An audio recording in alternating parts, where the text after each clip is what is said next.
But we had some last minute customers over at the popcorn shop. But let's get you Facebook on.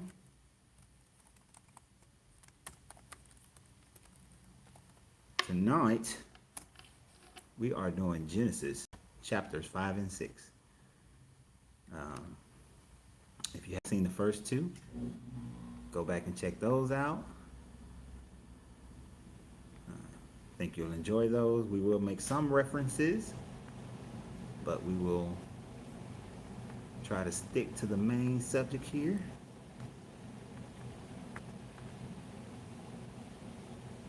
Thank you for joining me. Give me about 5 minutes to get set up with the Facebooking. We're gonna get this show on the road.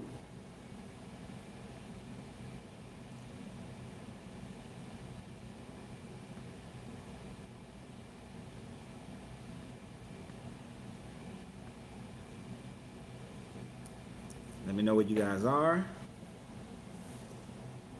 We are getting ready for this here. I've had a good time going through these chapters. If you've been enjoying them, let me know.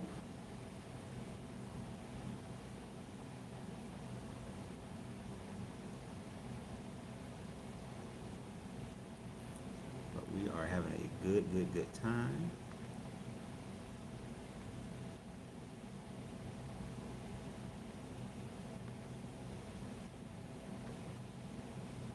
Indeed.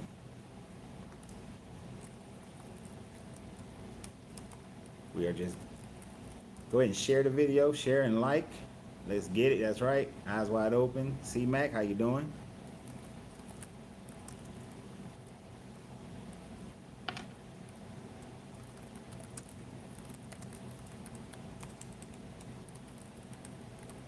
I'm just uploading Facebook.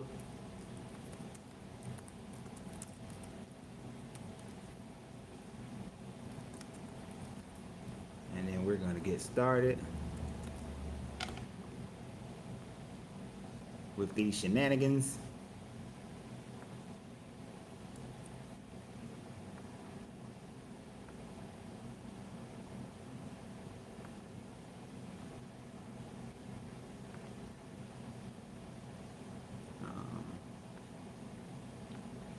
If you've been enjoying the previous videos, let me know.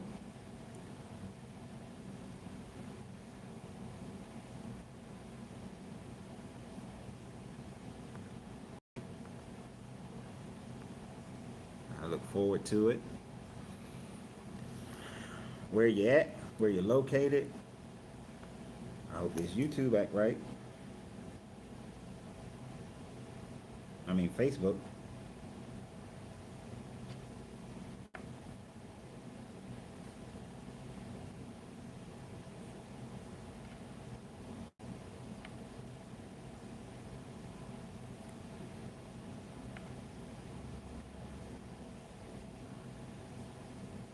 You know, they say you're not supposed to have dead space, dead time.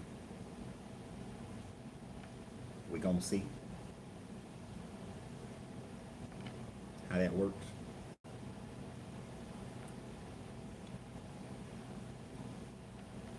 Oh, my Facebook on this one don't work. It's not working right today.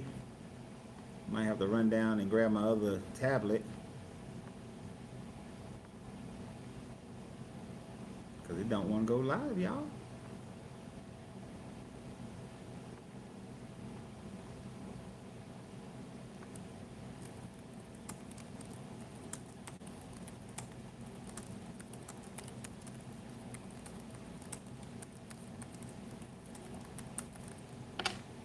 I hate that I'm going all right, there we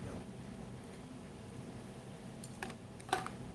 All right, so we are live on Facebook on the Coach Renz page.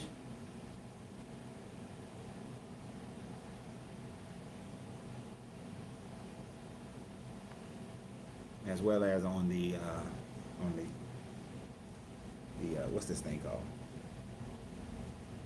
On YouTube. Thank you. If you guys haven't joined my TikTok page, I've created a TikTok page, Coach Renz 369. I would love for you guys to be on there. A lot of those short videos that you see, they're on TikTok first. Pearl already said the information that I provided has been mostly information that I have never heard before. And that's one of the things about understanding this Bible. There's a person, I listened to one of his videos earlier today. A lot of information. I'm going to have a cigar. I'm in my cigar lounge while we're going through this discussion. But he himself expressed that before he started studying the Bible on his own, he never even heard of some of the things that we're going to talk about. Some of the stories. These things are not hardly ever preached about or talked about, because most people just kind of skip it. Most pastors just skip these things because they don't teach them. Because if they taught them, they know the people will have even more questions. If they taught them, they know the people will be like, will say things like that doesn't make any sense whatsoever. That you're talking about this. But today we're gonna break those things down. So if you've been, now understand, my channel is not for those people who are saying that, oh, I want to stay in my religion. This is what I believe. This is where I am. I don't want to change anything. If that's you, that's fine. Not forcing anyone. But for the most part, this is for people who have come to an understanding that that there's something wrong here, that this is not making sense to them. And they want different. They want a different level of understanding. And that's what we're doing here, a different level of understanding. How y'all doing? It's been one of them long days, so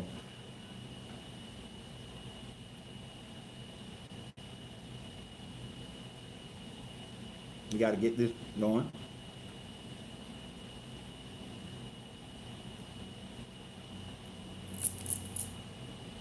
One of my favorite cigars, the Macanudo. Really nice cigar. So, if you're into cigars, open up the cigar lounge. The soft opening is on this Saturday, the 24th. And if you're into cigars, I will start a new YouTube channel called it'll be Cigars and Conversation, something like that. So look for that coming soon. All right, we're not going to be here all night.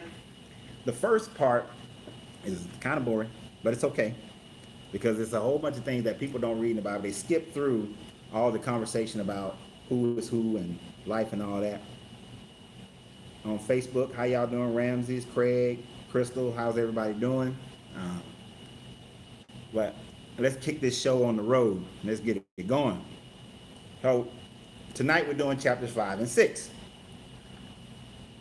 And chapter 5 really starts with Adam's family tree. Now the thing about Adam's family tree is that this is where they start backdating and trying to figure out when all this stuff began. So what they're saying is that Adam's creation, the creation of the earth, the young earth theorists use the Bible and say they backdate all these years to figure out, okay, all this stuff supposedly happened 6,000 years ago.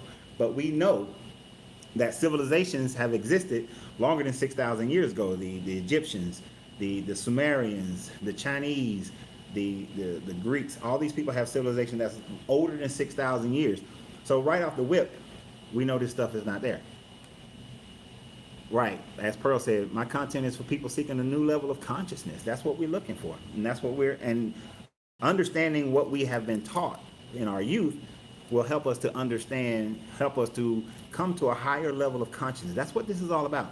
Having the Christ mind, the Buddha head, all of that is about raising your consciousness. That's why you see me talk about chakras and things like that so much. It's not because the chakra is the only way. It just gives you a deeper understanding from the old teachings. Now, I know somebody asked me to do a video about secret societies. When I do that video, which won't be alive, but when I do that video, I'm going to break down that ancient knowledge and then how it's been corrupted and how it's been making comebacks. It has its ebbs and flows, and really break that down. So look soon, this upcoming week more than likely, for a video concerning secret organization, Masons, Illuminati, Pyramid Priests, all of them, just all of them, to give you a deeper understanding of them. All right, so chapter 5 starts out, this is the written account of Adam's family line. When God created mankind, he made them in the likeness of God. He created them male and female and blessed them. And he named them mankind when they were created. So all of mankind was named Adam, right? But of course, we saw that in the second chapter, there was a man and woman, a man that he called Adam as his name. It said when Adam lived 130 years, he had a son in his own likeness, in his own image, and he named him Seth. So when God made Adam, Adam was made in the likeness of God, right? So now they're saying that Adam had a son named Seth. Seth is the replacement of Abel and made in the likeness of Adam, right? Now this happened when Adam was 130 years. To backtrack a little bit on that one, according to this Bible, and many people are always, we ask, where did Cain's family come from? Where did Cain's wife come from? Cain's line that was created. Well, on the sixth day, he said he made man and woman, told them be fruitful and multiply and subdue the earth. Based on this reading, he made other people before Adam, which would explain why there are other civilizations before Adam. But Adam and Eve now were in some kind of bubble in the Garden of Eden, or as the Sumerians say in Chaldea, in the Garden of Eden. So these people that were created were then. So when people say that Cain married his sister, possibility, but not really, because right here what we see is Adam and Eve had Cain and Abel. Then they didn't have another child until Adam was 130 years old, and that was another boy named Seth. Okay, so he named himself, and after Seth was born, Adam lived 800 years and had other sons and daughters. Altogether, Adam lived 930 years, then he died. So Adam doesn't have sons and daughters until after Seth. These are unnamed sons and daughters. So Cain could not have left Adam and Eve and then went and married his sister. Cain would have married one of the other generations of men that were created. And according to the Sumerian story, there were 16 variations of man, and not all of them survived, but 16 variations of man that were created. Now, according to the anthropological record, the anthropological record shows that when man was made in the Apsu, according and exactly how the Sumerian teaches it, that man migrated, had thousands and tens of thousands of years of migration. So some of those variations of man were either killed, as I said in the previous chapter, were either killed by the Homo sapiens or those who came out the Apsu, or they intermarry. So Cain would have married a Neanderthal or something like of that nature. And what we do see in the DNA record and the anthropological record, that there are many groups of humans who have both Neanderthal, especially people who are white and people who came from the Caucasus area, well, they call them the Caucasus Mountain area. The Europeans have a mixture of Neanderthal and Homo sapien bloodline in them. So therefore, Cain would have married one of them, and men, period, as they migrated out of the Apsu 200,000 years ago, 125,000 years ago, 65,000 years ago, 25,000 years ago. These are great migrations that anthropologists can see, that they would have married, that they intermarried with the Neanderthal to create the hybrid of Neanderthal and Homo sapien, which gives you a bunch of damn people. A bunch of people. So here, when they say that he married his sister, no, he could not have married his sister, because it's not until after the birth of Seth, when Adam was 130 years old, that he had sons and daughters. So that whole thing is just an extrapolation that doctrine creates in order to justify or try to make sense of how Cain had a wife, right? How you doing, Shondell? Of how he had a wife. So that's how that would have worked. So, and then Adam lived 130 years and then he died. I always find that interesting. He lived 130 years, then he died. There's no mentioning of heaven or hell before this time frame. There was no belief, no idea of heaven or hell during this time frame. Even the Egyptians didn't develop their heaven or hell until Marduk started, or Ra. Marduk changed his name to Ra, and started saying that if you are obedient to me, you will live with the gods in the afterlife. And then afterlife started being a creation. But during this time frame of this writing, which according to archaeological literary work, The first written book, the oldest book that they have is Job. They say Job was written first, and then Genesis was written. So this is kind of a backdating, a retelling, reteaching. After Job, the story of Job is already written, and many surmise that Noah wrote Job as well as Genesis. But of course, we know when we get to Exodus, Noah is writing in third person, and he's also writing after he died. Yeah, so when we get to Exodus, is just crazy as hell anyway. But when we get to Exodus, we'll see more of that. But so where did Adam go is the question. Did he go to hell? Or did he just cease to exist? As the Jewish teaching is that when you die, you don't go and become and live with God, and you just become nothing. So either Adam is in hell, or Adam don't exist no more. Or maybe he didn't exist at all. How about that one? All right. So when Seth had lived 105 years, he became the father of Enosh. So he went back to the dirt. Yeah, he went back to the dirt. So he had Enosh at 105 years. So Seth didn't have no kids until then. That's a long time to be abstinent, if you assume that he was abstinent. Because you know how these Bible writers are. They have sex with a woman one time and bam, there's a baby. So I guess Seth didn't have any kids for 105 years. And he became the father of Enosh at 105 years. After he was the father of Enosh, Seth lived 807 years, had other sons and daughters. Altogether, Seth lived a total of 912 years, and then he died. Okay? So these people are living a very long time, right? When Enosh had lived 90 years, he became the father of Kenan.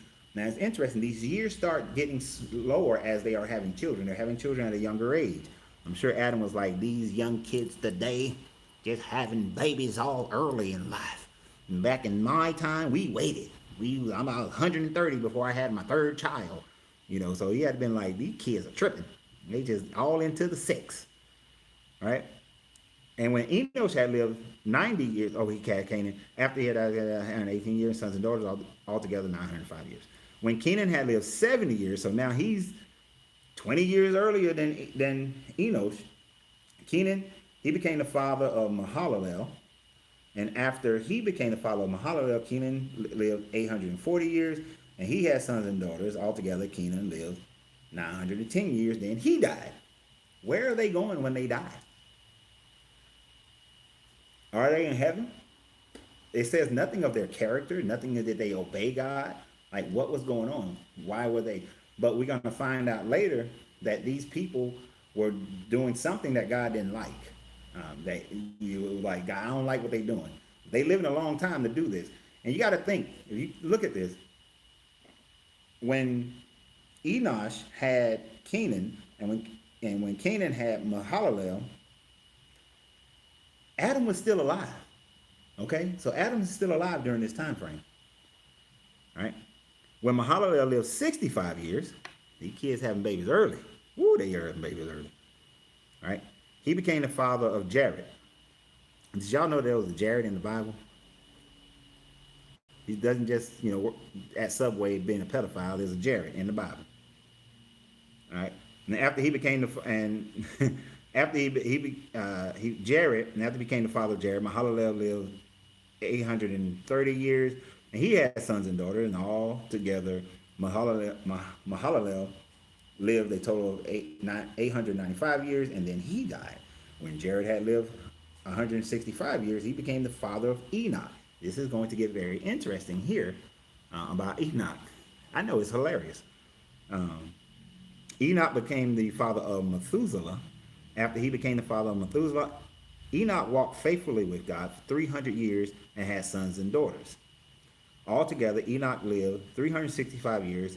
Enoch walked faithfully with God, and then he was no more because God took him away. Now, here's a controversial point. Many people here, right, Europeans of all races have the most Neanderthal DNA. This is true. Ramsey said that on Facebook. They do have the most Neanderthal DNA, which supports the archaeological record of out of Africa, Southern Africa migration into the European peninsula. They intermarried with the Neanderthals, had sex with them, produced children, and that became the Europeans. Um, but so the idea that everybody was poofed everywhere on the planet, the archaeological record differs from that, and this book differs from that. But Enoch, after 300 years, he was shortchanged. People like to say Enoch walked with God and he was no more, to mean that God took him up. And if you read the book of Enoch, Enoch suggests that he lived with God, that he was with God. So this idea of Enoch never dying comes out of the book of Enoch, which is not canonized in the Bible. And you have to ask the question, why is the book of Enoch not part of the Bible? Well, if you read it, Enoch is really like telling you they're aliens, right? That's really what you're looking at with Enoch. The idea of a wheel within a wheel comes from Enoch, right? The war in heaven comes from Enoch. So if you accept, if you want to believe that Enoch walked with God and was taken up and never died, then you have to accept the book of Enoch. Otherwise, you're kind of just picking and choosing, which is the thing that they always tell us that when we was growing up, you can't do, right? You can't pick and choose. I'm doing a lot of talking, so my cigar may fizz out on me, but I really like this joint. You know, the thing about it, I don't accept that Enoch just left, that he was with God. One, I don't accept the book of Enoch as being history, but this is just basically saying Enoch died, that he was no more, and he just died. There's nothing about this that says that he went to heaven, that he went with God, just because he walked with God.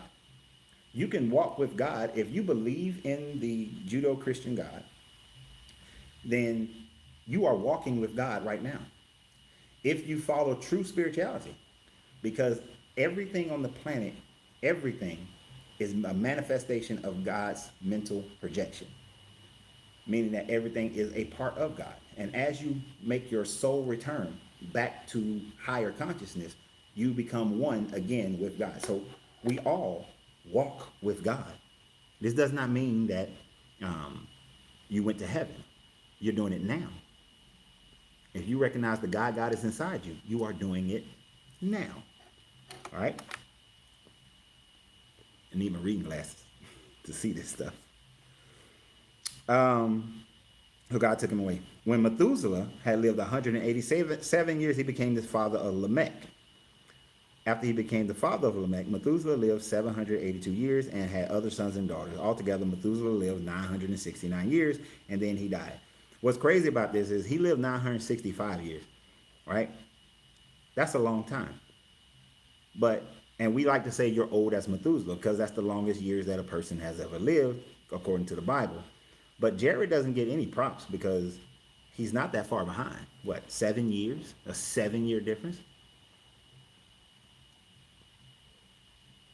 The Bible doesn't say no man is in heaven, especially in the flesh. It doesn't. But this is because they take, like I said, they take the book of Enoch, they quote it, to mean that Enoch is with God, right? And I think Enoch and one of the one of his priests, his famous little priest later on, the ones who supposed to come back with Noah and preach at the Wailing Wall in Revelations. It starts with an I. I can't think what his name is.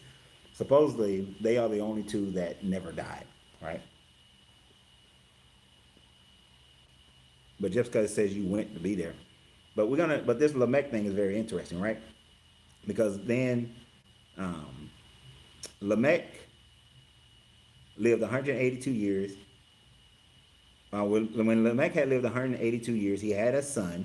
He named him Noah and said, he will comfort us in the labor of painful toil of our hands caused by the ground the Lord had cursed. After Noah was born, Lamech lived 595 years, had other sons and daughters, and altogether Lamech lived 777 years. That's the lucky jackpot number, 777 years. So maybe if you go to the casino, there's something with the 777, and if you figure out what the name Lamech, the numerology of it, maybe that's how you win when you go to Vegas, right? After Noah had lived 500 years, he became the father of Shem, Ham, and Japheth. Now, that's all chapter 5. But let me give you something about Lamech and Noah that you may not know. When you're smoking a cigar, it burns the sugar out of your bloodstream. That's why you may start feel queasy, because you need sugar. So you have something like a soda or alcohol or food to offset that. According to the Sumerian story, before we get into Noah, it goes like this. Lamech was born by Methuselah, right? And the Sumerian. But then Lamech, it's said that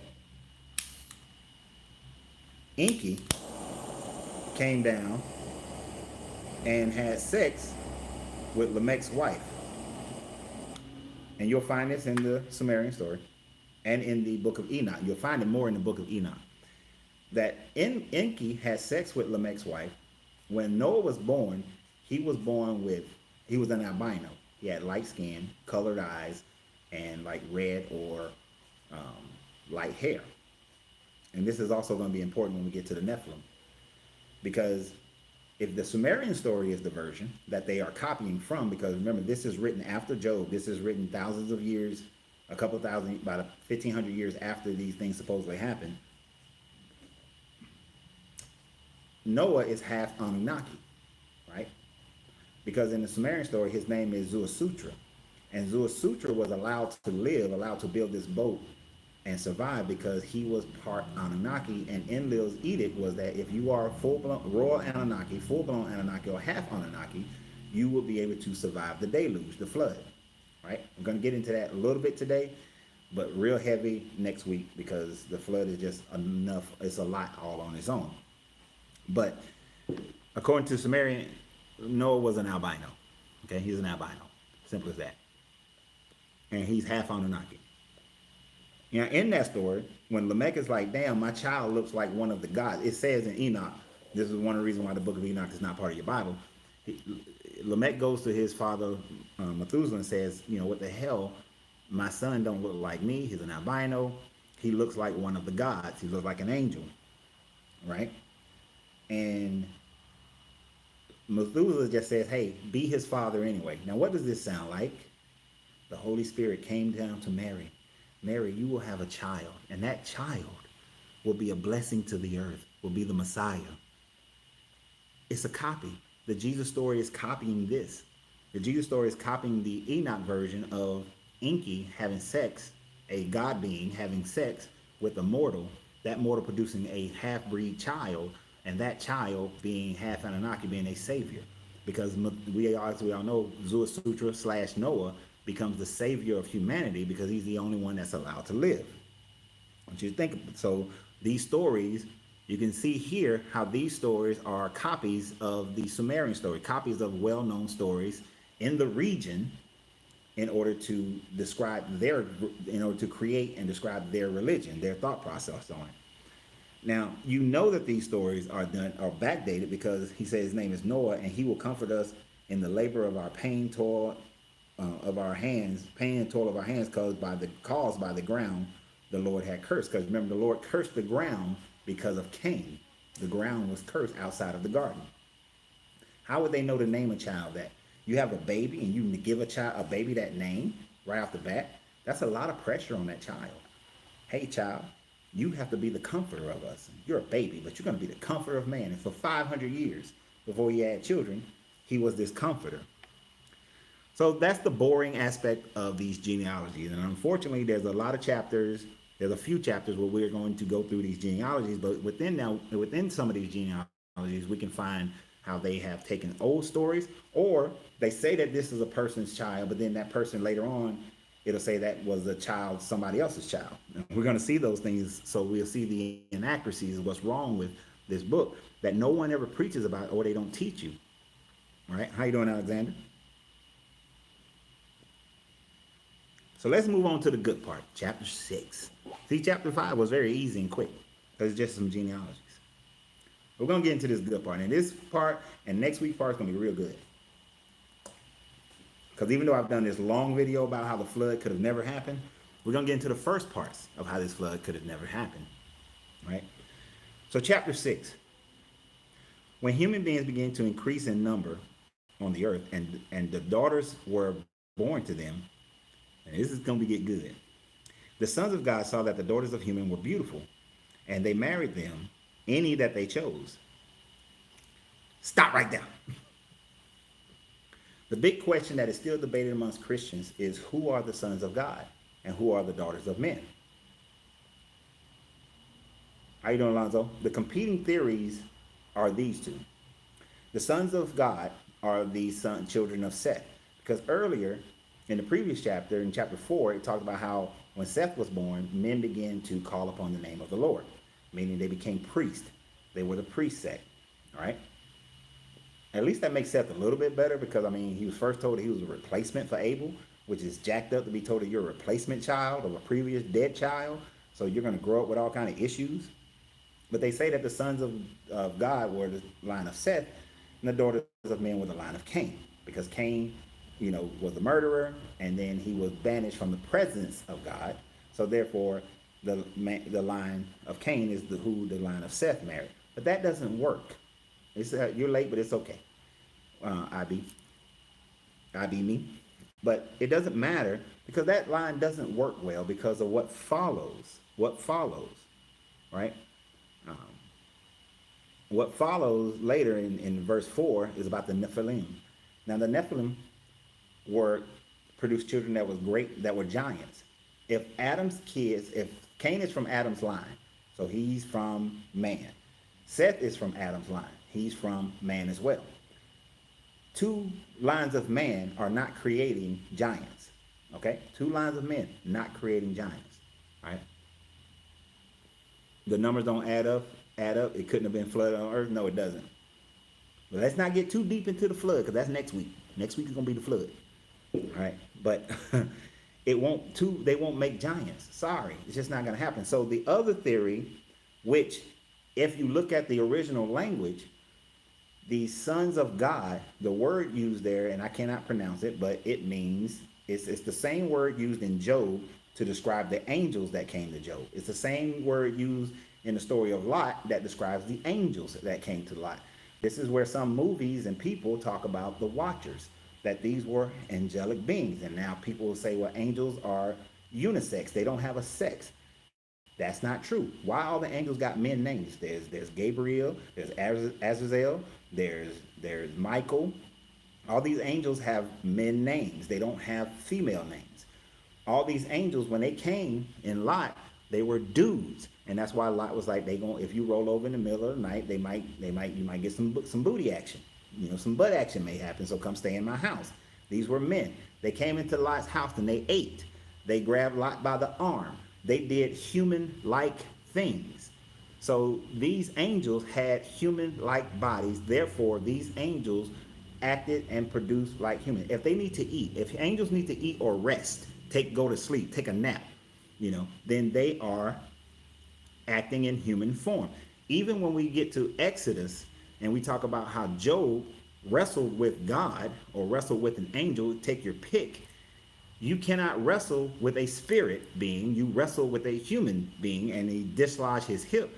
That's with a human-like being, a being that has arms and legs and a head and a neck and a body. So these angels had sex, and it uses the word angels. The word is described for angels. It's a Jewish word. I know it when I hear it, but I can't necessarily. It got one in it. So don't ask me to say it. Look it up. All right. So the Lord said, my spirit will not contend with humans forever, for they are mortal. Their days will be 120 years. We know God lied right here. We know he lied. Because we're going to see as we go through Genesis and we get to other little birth family charts. And when in Exodus, when we do family charts, people were living more than 100 years. More than 100 years. Now, how I was told when I was a kid is that their bodies were so pure that it took a while before people weren't living that long. Well, people today can live more than 100 years. There are people who say they've lived. There's a Chinese man who supposedly had lived 59 years, right? he had authentic authenticated documents from different emperors said, congratulations on your 100th birthday, congratulations on your 200th birthday. So, and there's another gentleman in like one of the Uzbekistan places. He had his birth chart made when he was born, because that's how they did things. They didn't need birth certificates, and he lived to be over 120 years as well, right?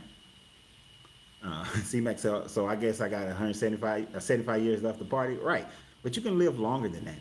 You take care of your body, you eat better, you don't have any massive diseases or anything like that. The human body scientifically is designed to live at least 200 years old, 200 years. So, yeah, that 120 years. But we're going to see that God lied here. According to this book, God is a liar, because people will live way past 120 years, right? And if he's saying this now, and Noah's kids have been born, we're going to even see Noah's kids live more than 120 years. So, yeah, God, you're bluffing here, right? So, because they had sex with the women, with human women, because they were beautiful, right? And these women were gorgeous. They were fine. I'm just telling you, that punani even mess up the angels. Ain't that something? You ladies, y'all got power y'all don't even know. Y'all got all kind of powers with that pum pum, you know. So verse 4, the Nephilim was on the earth in those days, and also afterwards, when the sons of God went to the daughters of humans, and had children with them. They were the heroes of old, men of renown. Now, don't you think about something for a second here. And there's a couple things we're going to talk about here, actually. So they had sex with these women, right? They came and took wives of them. Here is that patriarchal attitude again, which is one of the reasons why I say women should not accept this religion. Women should walk away from this religion, because none of these women had a choice. Did they get a choice? They just came and said, you my wife. I'm gonna get you. I'm gonna rape you. You're now my wife. Now, in the Sumerian story, it's a little bit different. In the Sumerian story, Marduk was pissed off because it was his time to rule on earth, because the Anunnaki did it where, as we went through the ages of the equinox, right? Right, they don't even get names. That's how important these women are. They don't even have a name. As we go through the ages of the equinox, different Anunnaki are supposed to rule the earth. Well, it was Marduk's time to rule the earth, but they were like, Enlil was like, nah. And so a war broke out between Enlil and Enki. Enlil and Marduk, and Enki, since Marduk is Enki's son. And as that story goes, in the Sumerian, Marduk was like, forget it. I'm going to be the ruler of earth then on my own. But I don't need to rule Nabu. I will rule earth. So what he did was take a human wife, right? And when Marduk took his human wife, the Anunnaki were pissed, like, what? That's disgusting. How dare you marry a human? We manipulated the human genome so that we can make them into a slave race so they can mine the gold for us, which is interesting, because why does a race that was able to fly through space, have all this technology, they need slaves to mine gold? So I always ask that question with the Sumerians. Why they needed y'all to mine the gold? They couldn't do it. But according to their story, there was an outpost on Mars, which is where you get the face of Mars, the pyramid that's on Mars.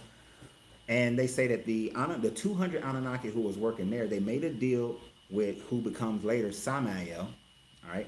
It was also the devil, Samael. His name was Azazel as well. They made it with Azazel and said, we're going to go down to Marduk's wedding on top of this mountain, and we're going to snatch up some women and make them our wives. If Marduk can have a human wife, we can have a human wife. So 200 Anunnaki supposedly came down to Marduk's wedding, snatched up these women, made them their wives, taught them Anunnaki secrets or Anunnaki technology, magic, to everybody else.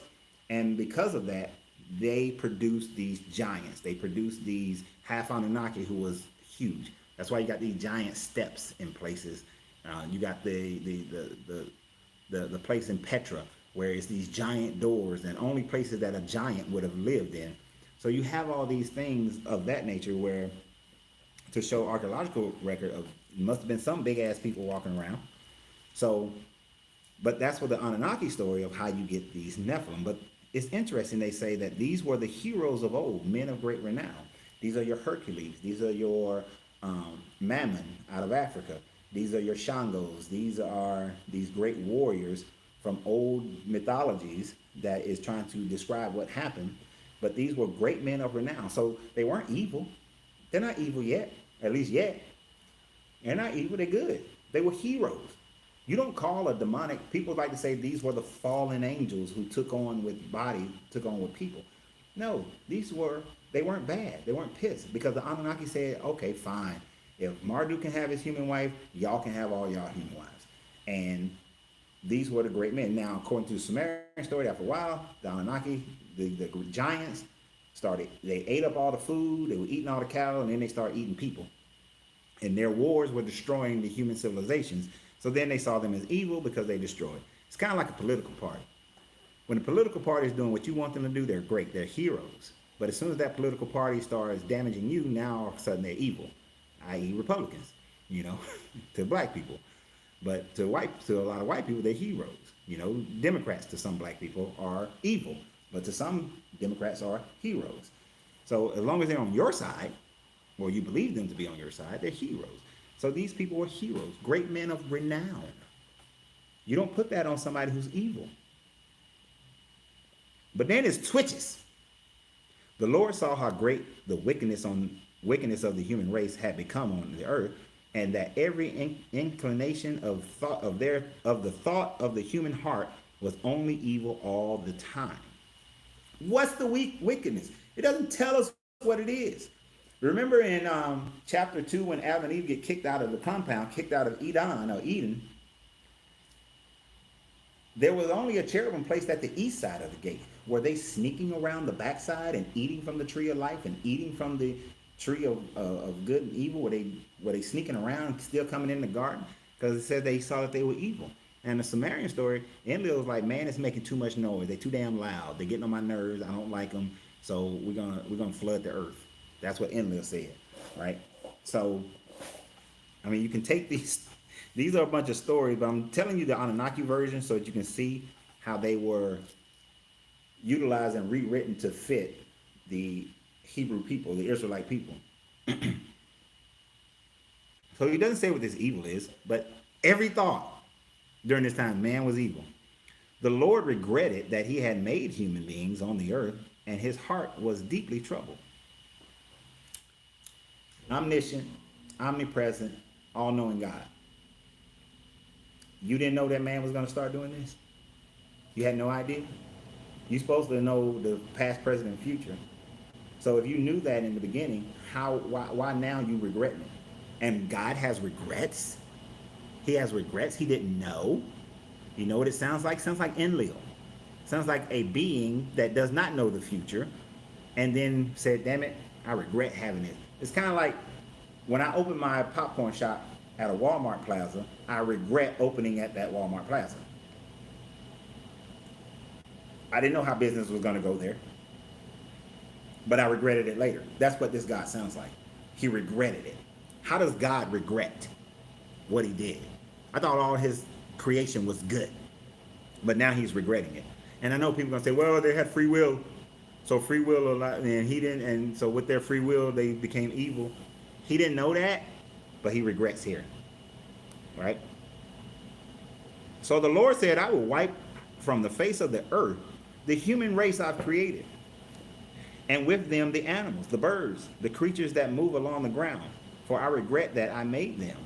But Noah found favor in the eyes of the Lord. What did the animals do?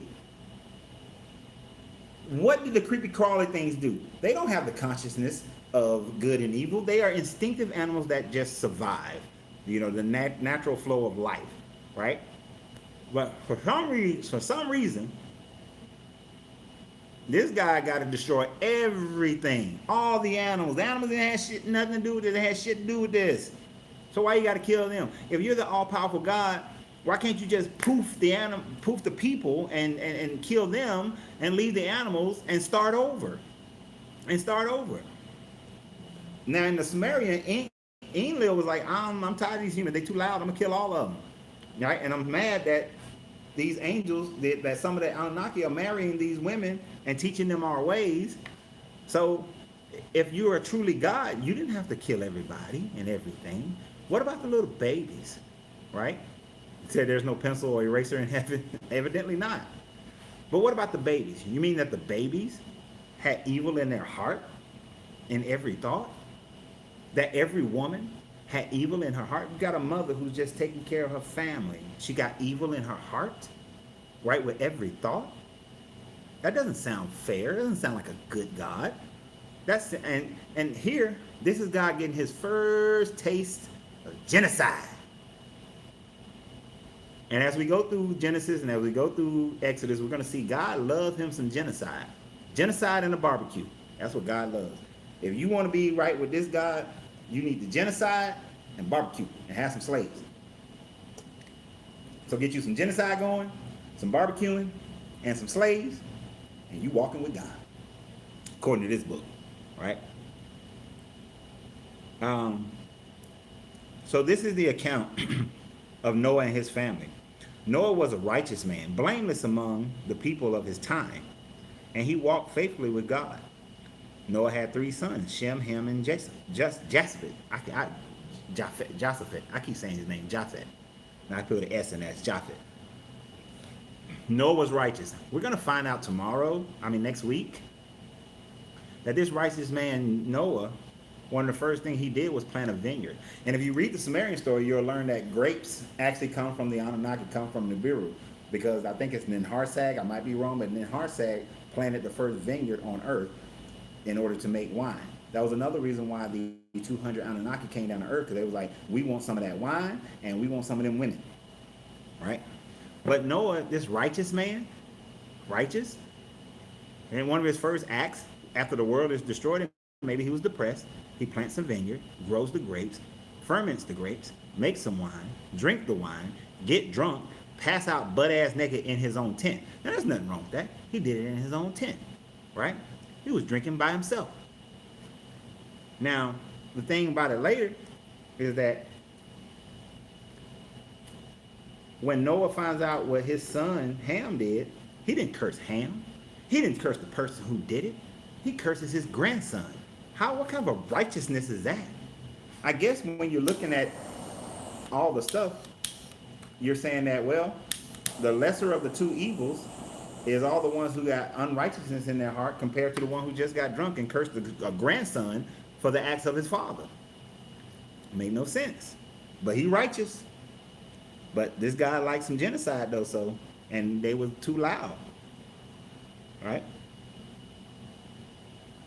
So God said to Noah, I'm going to put an end to all people, for the earth is filled with violence because of them. I'm surely going to destroy both them and the earth. Now, he didn't destroy the earth. So there again, God lying, he didn't destroy the earth. But he's going to destroy all the people. I want you to think about something for a second. Now, with all my military experience, I know some people. I know some people to the point where if a missile was launched from another country headed for America, I know some people well enough that they would call me and say, hey, there's a missile on its way to Atlanta. What? Because remember, at this point, Methuselah, Lamech, all these people are still around. All his brothers and sisters still around. All his nieces, nephews, cousins still around.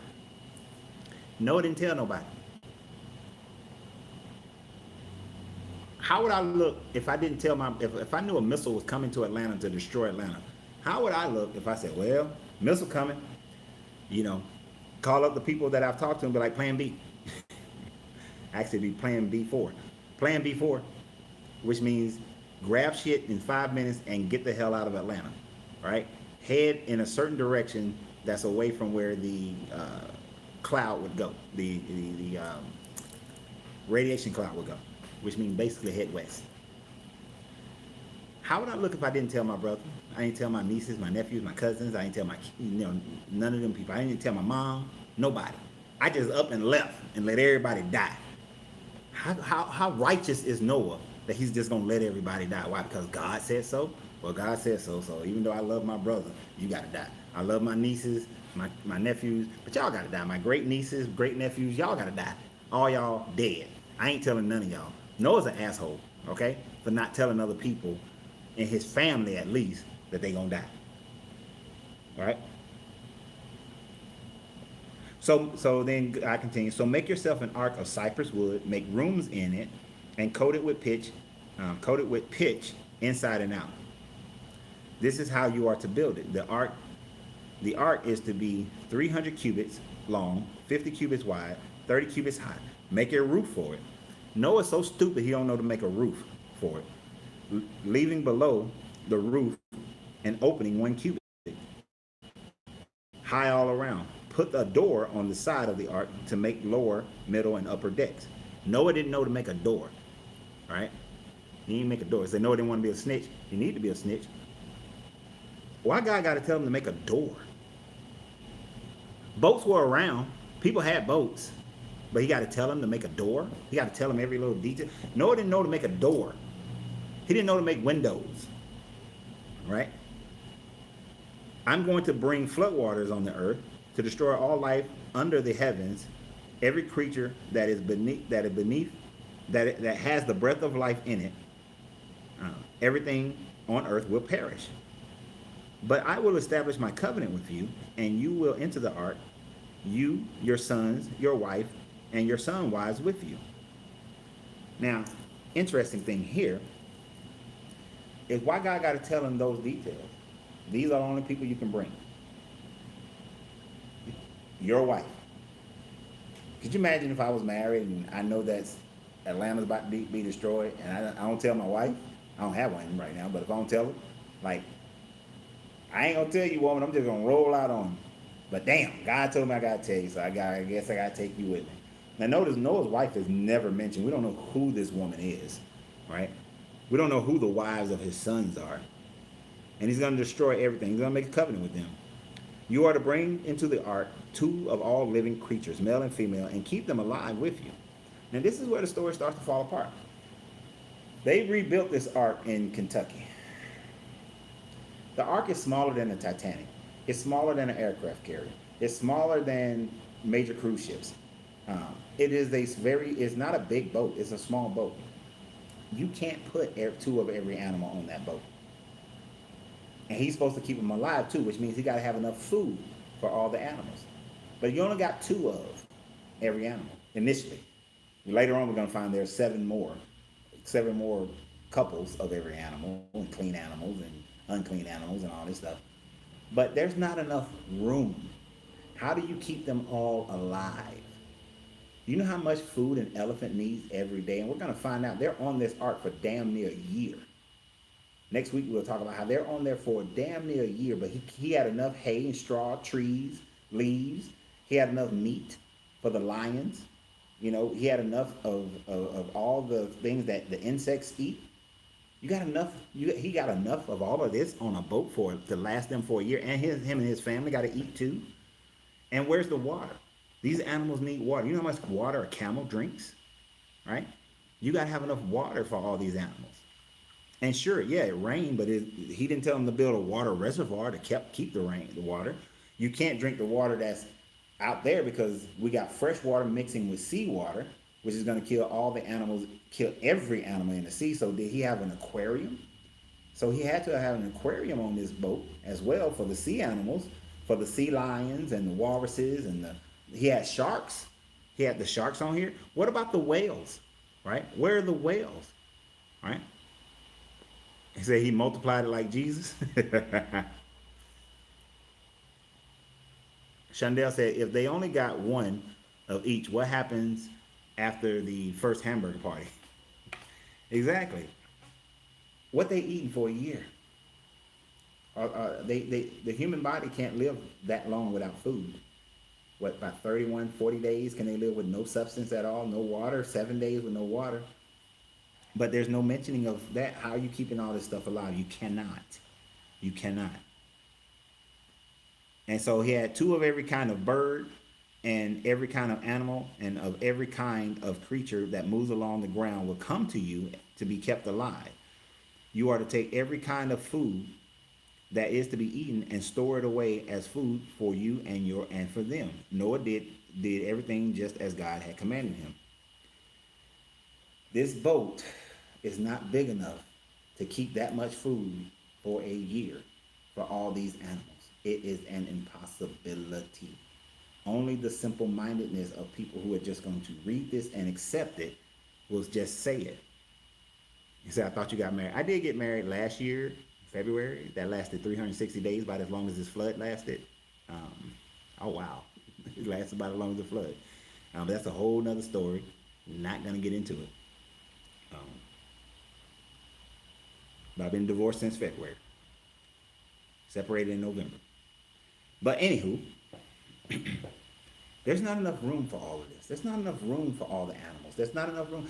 And some Christians will say, well, at that time there was only 7,000 kinds of animals, meaning that you didn't have every variation of bird. You didn't have every variation of feline like lion. You didn't have lions, tigers, ocelots, cougars, panthers, leopards, cheetahs, jaguars.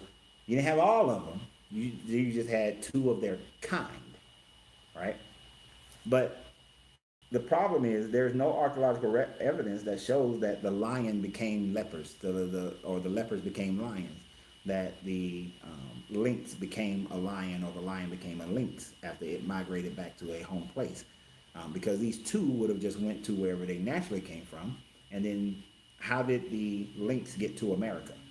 You know, in this short time frame, how did the lynx get to America? How did the sea lion become a walrus or the walrus become a sea lion? How did two sharks make all the other different types of sharks, hammerheads and all those?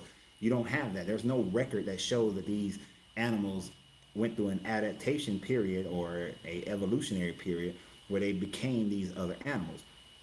We don't have it. So the fact that they're saying that every kind, there are only 7,000, but even 7,000 of every kind won't fit on this boat. You cannot get 7,000 animals. And if you go to that thing in Kentucky, they had dinosaurs on it. They had dinosaurs on this thing. All right. And how did 8 people keep all those animals clean after each meal? I'm sure that they had to go to the bathroom at some point. They animals shit every day. Every day they gonna take a dump. So they're spending a year cleaning up shit. Now the dung beetle would have been happy. Worms and flies, they're good, right?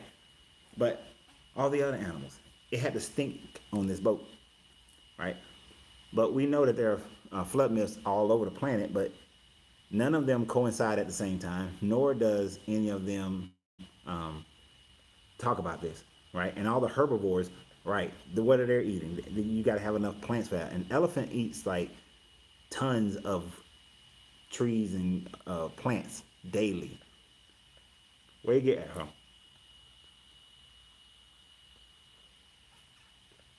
That is why you have platypus, because beavers were creeping with the ducks on the boat. Now, speaking of ducks, what about all the animals that live above water? Ducks can float. They can survive. They don't need the boat, right? They just sit in the water. Beavers, all these animals, what's the one? Not the beaver. He lies on his back. Otters. Otters survive on land and water, right? What about them? They would just kept floating. They would just kept floating. And Noah just did this. And according to some stories, Noah did this in the midst of a mountain, like in a cavern in between the mountains, that he created this thing. We really could have did 7 in this one, but then we get into the whole flood thing, and that's a lot of stuff to get in that one. I didn't want to overload you guys, but we wanted to see how just this first part of this flood doesn't make any sense whatsoever. None. Because you can't get all of that on there. You just can't get all those animals on that boat. What about the animals that are indigenous to specific countries? Exactly. So polar bears, even though they have black fur underneath their white fur, right? Polar bears live in very cold continents. If you accept that, then you have to accept adaptation or evolution, because they evolved for that area once they got off the boat. So you had one black bear, and then it created all the other bears. It doesn't work that way. You don't have enough time for this to have happened, because supposedly this happened like like around 5,000 years ago, right? 4 or 5,000. Actually, it's supposed to have happened 4,500 something years ago. Because when we get into that to the next part, you'll see it. Right? The Inky Enlil story is more believable, and here's why. The Inky Enlil story is actually more believable. According to the Sumerian story, because Sutra was half Anunnaki, and Enki went and told Sutra to build a boat similar to this boat. But he told Sutra to put the seed of every animal, the seed of every plant on the boat, which means that he had to have a laboratory to hold these seeds. In the Sumerian story, the flood only lasted for 6 days. Not 40 days, 40 nights of rain, 6 days of flooding.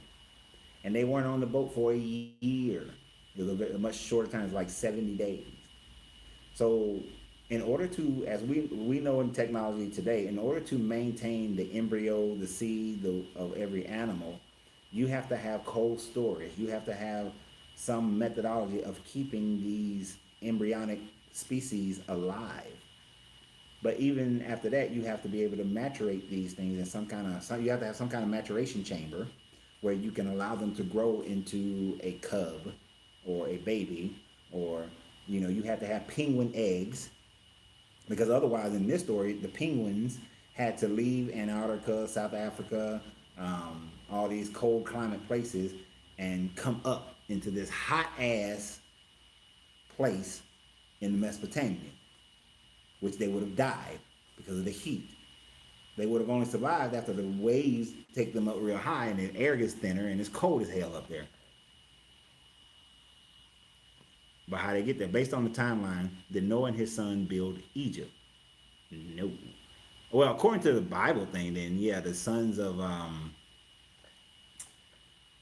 Ham became the Canaanites, the Cushites, and all of them, and they supposedly built the Egyptians, but the Egyptians were already in existence before, after, and during this flood. So, according to the timeline of the Bible timeline, sure, but according to reality, no. So if people had boats back then, did other people get to save their boats? Now, when you read the flood stories of the Indus Valley, then you have a person in that area who built a boat, and they survived. When you go to look at the Aztecs and the Mayans flood story, then these people, the ones who were saved, were just told to go to the highest mountain, which is interesting because the thing about it, if a flood is happening, just like when Katrina happened, what did people do? They went for higher ground. Anytime a massive flood happens, people go to higher grounds. So the Mayans and the Aztec stories don't make sense either, because other people, as the flood began to happen, would have naturally, out of survival instincts, went for higher ground. People would do that anyway. Other people had boats. They were sailing along the Euphrates and the Tigris River.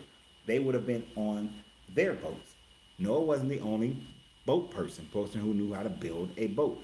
During this time frame, the Minoans of a Greek civilization sailed in and around the Aegean Sea and the Black Sea, and as well as the Mediterranean, on boats. So other people were already boat-faring people. They would have been on their boats with just them and whoever they had as far as people and food, for them on their boats. They would have been fishing. Like we see that when sailors sailed across the Atlantic, they didn't carry food to last them the whole way. They had like dry storage, yes, but they fished while they were going across the Atlantic. While people sailed across the Mediterranean, they fished. So they ate fish on their boat. They were able to build fires and have fish on their boats. So other people would have been able to survive this deluge simply because they had boats already. They were already in existence. By this time frame, the Egyptians had already sailed to the Americas. They had already sailed to Australia. According to the Aboriginal story, the Egyptians came, 6,000 years ago. They came to the Aboriginal people on boats. According to some West African stories, West Africans had sailed across the Atlantic to South America on boats. So people had boats. They had boats. Nope. According to the Bible story, only 8 people on the entire earth were saved. Exactly. According to the Bible, just them 8. So 8 billion people on earth today came from 8 people. You remember how in chapter 2, Adam named Eve, because she can't have a name, she can't name herself. Adam named Eve and said that she'd be the mother of all creation. Now, you can say that since Eve was the mother of Seth, and then Seth had his children, and then all the way down to Lamech, and Lamech had Noah. Eve is Noah's great grandmama, and so she would have. So you can say it that way. But truly, Noah's wife, who had 3 sons who survived with their wives, would be the mother of all creation, because she would have been the grandmama that would have produced everybody. But no, 8 people are not going to produce 8 billion people on this planet right now.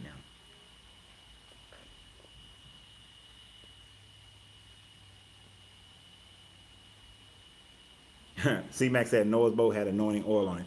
And then here's, I don't want to mess up your first name, Rashawanda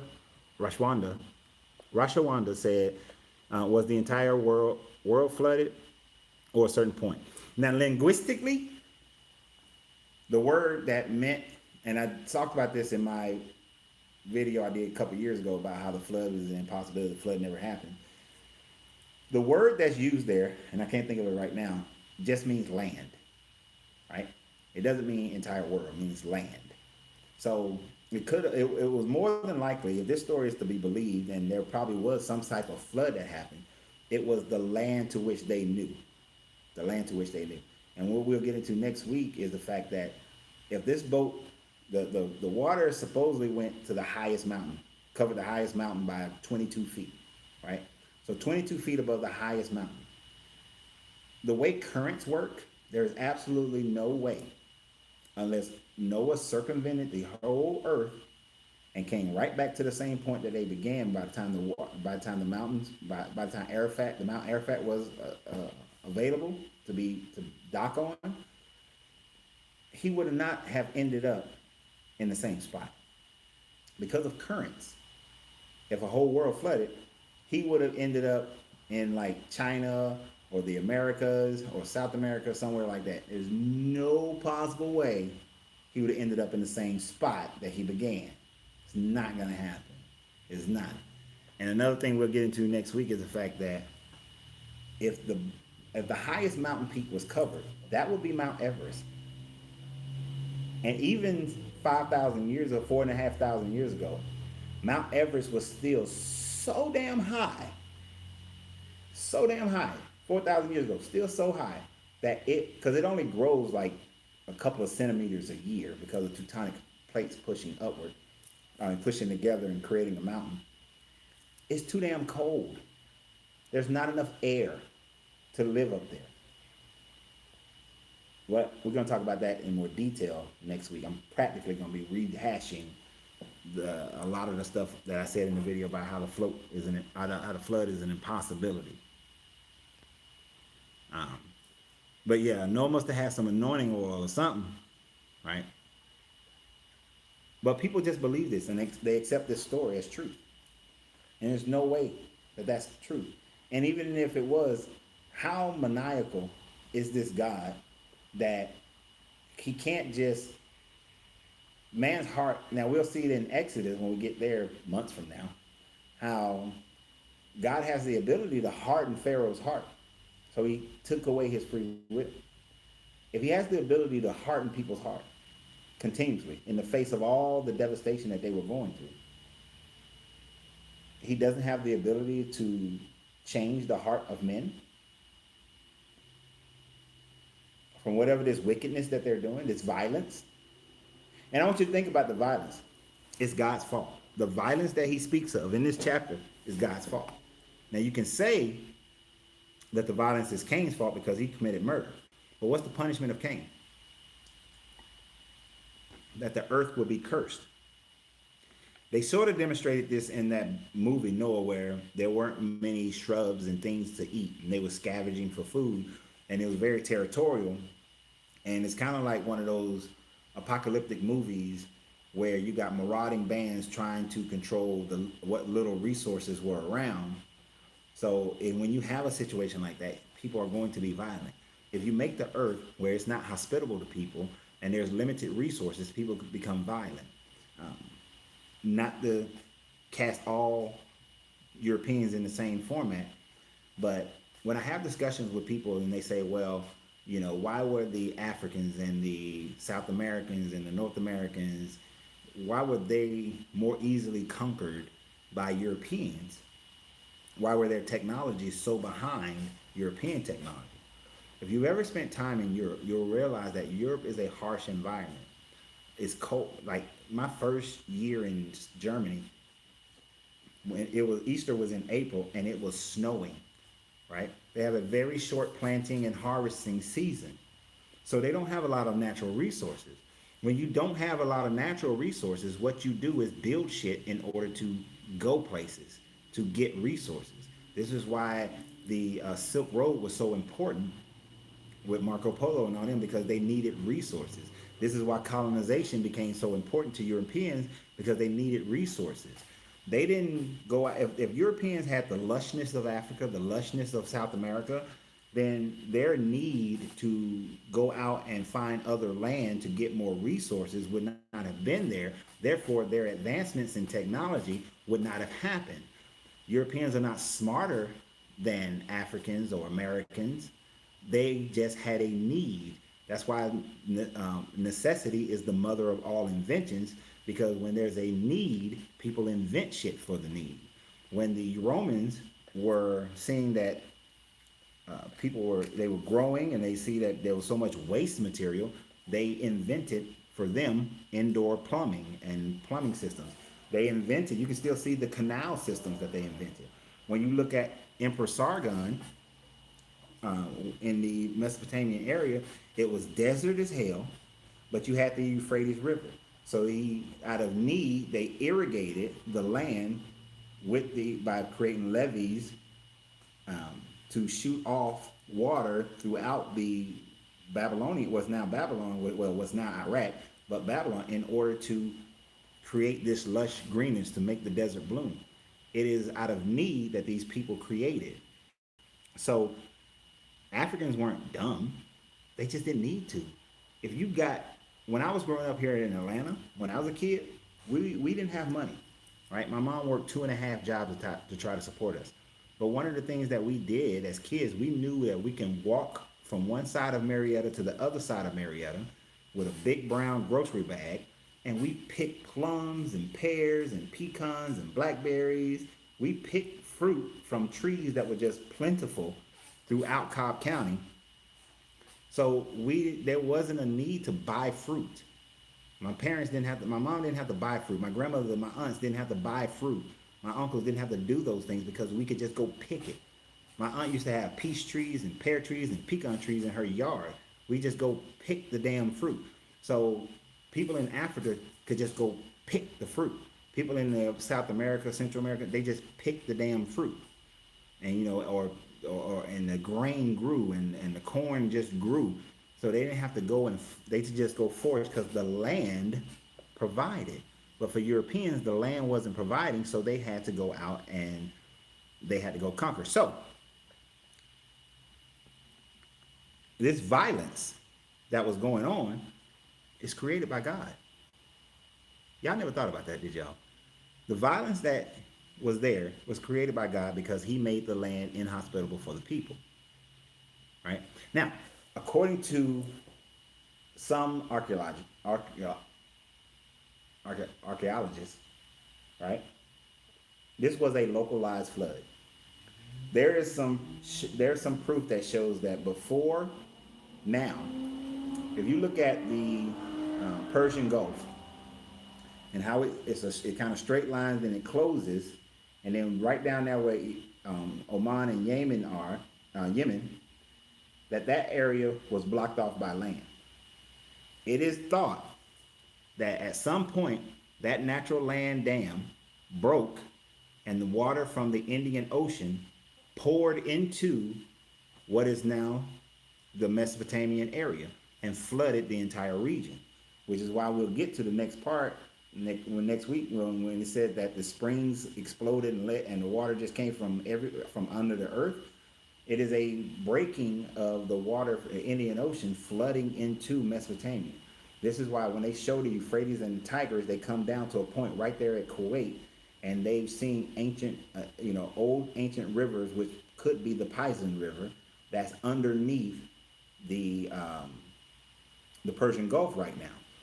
That could have been where the Anunnaki built Eden, but when it was flooded. Now, the Anunnaki story also says, right, that during this time frame, Nibiru Nibiru is supposed to be this dark planet way the hell out in space, right, past Pluto. It has a weird elliptical orbit. According to their story, it comes into and wraps around the sun every like 7,000 years, 8,000 years. I think it's like 8,000 years. And this was a time frame that Nibiru was coming back through again. But it came so close to Mars that it ripped off Mars' atmosphere, so Mars became the desert that it is. Before that, Mars was inhabitable. But also because it was passing the Earth so closely, it was going to cause the polar ice caps to melt and crash into the ocean, which was going to cause this flood, but only a flood over the northern hemisphere. Enlil knew this, which is why he said, I'm not telling everybody. All the royals, go up into your spaceships, into the heavens. All the other Anunnaki who has ships, go up into your ships and wait for this to be over. All the high Anunnakis, go to high mountain peaks. This is why, like, Inanna, or Ishtar, to the Indus Valley people, told her people, go to this high mountain peak or build a boat. But over in the Americas, because they were a lower level on the longitude, said, nah, just go to the highest mountain and you'll be all right, because it's not going to, like, really mess y'all up too bad, right?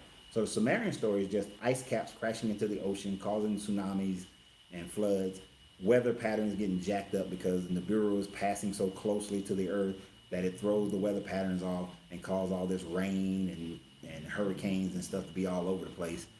So it was just a northern hemisphere flood, according to them, which is why southern hemisphere floods happen at a much different time, and even those floods are localized. They're localized to regular people. Ramsey said he grew up in Camilton Road area. Man, Camilton Road is getting nice now. It's being re-gentrified. Oh, what? That's how these stories go. Now, I don't want to get too deep into this flood, y'all, because we're going to do that in more detail next week. Old Apostle Paul is a slick one. Oh, Paul was real slick. Paul was a good preacher. He knew he couldn't teach. He knew he had a bigger audience by going to the Gentiles, going to the Romans and the Greeks. He also knew he'd get power by going to the Romans and the Greeks, since they were in control. And if you can convert them over, then you have more power than the people in Judea. So Paul was pretty smart, as far as being a preacher. It's just like I was having a conversation last night. If a pastor wanted to be a mega pastor, build a community, teach the people to buy business within their own church, expand those businesses, hire people from your church, help them buy houses, create your own bank, your own credit union or bank, and have the people put their money in your bank. And once word gets out that your church is making people financially great, not based on hope or prayer, but actual real things, you become a mega pastor. Paul just did the same thing, just a different way. He went to the people that he knew would listen and that he can gather an audience, because he had been the first guy in town preaching this. He'd been the only guy in town preaching this initially. And so he was smart. He was a smart guy, smart dude. I'm not gonna hold you guys. I knew this one wasn't gonna be too long, but if I did chapter 7 and 8, which covers the rest of the flood, we'd be here for like 4 hours. We're not gonna be here for 4 hours. All right. I gotta finish this cigar lounge, and I got some other work to do. Yeah, but this is interesting stuff. And like I said, we're gonna see later on how man still lives past 120 years. You know, people don't read this stuff. And there was a guy I was listening to his video, and he admitted that, and I said this already earlier, but he admitted that he didn't read, he never read this. He never was this was never preached to him. He didn't start realizing this until he started studying the Bible for himself. He never heard these stories, never heard it broke down. All right, he never thought about them. But if you're going to believe every word of this book, then you have to read all the words of this book, right? So when people say, you know, you need to read your Bible, ask them about this. Have you read this? Did you read how there was violence on earth, and the only reason there was violence is because God made it inhospitable to humans, right? That the angels came down and had sex with the daughters of men. Some people in that one, and I forgot about this one, they talk about how, and we'll talk next week about how there was still Nephilim on the planet even after the flood, and the different variations of those stories. But they say that since there was this war in heaven, according to Enoch, and Satan and all his people were, and you know, we're going to cover some of this right now. So according to Enoch, there was a war in heaven, and Satan and all his people were cast down into hell, right? So there's a theory out there that says that these angels, these watchers, that they were good and God loved them, but they weren't part of the 1/3 that rebelled against God. That this is a second rebellion, a second sinning of the angels. That the angels sinned again by being with man and teaching them godly magic powers, ways, right? But that these angels' sin was so great that they were sent beneath the other angels into Tartarus, right? Which is a like lower level of hell, right? So they were sent to a lower level of hell because they had sex with humans. Some people will say that this is Satan, this is a serpent, but the serpent is not Satan. We covered this a little bit the last time. Well, when we was in the Garden of Eden in chapter 2. The serpent can't be Satan. The serpent is an animal. It's an animal, pure and simple. A serpent is an animal. Because the punishment to the angels that rebelled against God was that they were sent to hell on earth. The punishment for these angels who had sex with men is that they were sent to Tartarus. The serpent was an animal who was cursed to live on his belly, eat dust, right? Now it says that this serpent will have children. This is a metaphorical thing. That this serpent, that the children of the serpent, the children of the disobedience, will be against the children of man, right? That's why they say they will, man's children will crush their heads and they will bite their heels, because the serpent is an animal. It's not an angel. And some people even go as far as to say that the serpent that the sin was that the serpent had sex with Eve and created Cain. That's bullshit, right? Biology doesn't work that way. So the serpent's an animal. This is why when we get, well, we're not going to get to Job because we're just doing Genesis and Exodus. Because then we'll be doing this for like 5 years, right? The Satan, when he said, hey, Satan, where you been? Oh, I've been going back and forth from earth to wherever this heavenly council is happening in Job. And remember, Job was written before Genesis, right? So, if the devil and his 1/3 of angels were cast into hell, they locked down. If these angels were cast into Tartarus, they locked down. If the serpent is an animal and it's a snake that we still see today, it's an animal. So the Satan is not the serpent. The Satan is not Lucifer, which Lucifer is actually the star Venus. So the Satan is not that. And I'm going to do a whole video that's a bit edited, a regular non-live video about the whole, why the Satan, Lucifer, and the serpent are different, and why it's all astrotheology. It's all astrotheology because Lucifer is the morning star, Venus, which you can see Venus every morning. You know, where you see wherever Look in the east very early in the morning before sunrise, you will see a bright star. That star is actually a planet, it's Venus. When you see that star, its light is overwhelmed by the sun. It doesn't go anywhere, it's still there. You just can't see it because the sun is now bright. So when it says that the morning star, it lets you know where the sun is going to rise that day, right? And so it's bright and illuminates, okay? So, but the Satan is going back and forth. If the devil is on lockdown, how is he going back and forth into heaven? And the Satan is just saying that, hey, the only reason Job is your friend is because you gave him every damn thing. You gave him everything. That's why. If you have a good child, and you provide that child a great lifestyle growing up, you provide that child an ability to become wealthy, you provide that child with the ability to have a good family and do all these things, and that child respects what you did for them, they're a good child. And the Satan was just saying that if you took all that away, would they still be a good child? I don't know. So God and Satan makes a bet. The Satan is a title, just like Christ is a title, just like Buddha is a title. It's just a title of an accuser, an adversary, an accuser, not an adversary, but just an accuser. Somebody who says, it's like the 13th man concept in Israel. If all 12 agree, then it is the responsibility of the 13th man to disagree and think, what do we need to do in case the 12 is wrong? The Satan has that same role. This is why they have this in the Jewish culture, where the 13th person is the Satan to question if everybody else agrees, let me disagree and prepare for if they are wrong. And the Satan was just saying, hey, I know all y'all up here just thinking that Job is great, but I'm just letting y'all know Job ain't. Job is not that great. And God said, well, let's test that out then. So God made a bet with another angel, and he ruined this man's life. Killed some people, murdered some people over a bet. Because God was like, shit, I know Job. I know Job. Y'all don't know Job. Y'all see Job, I know Job.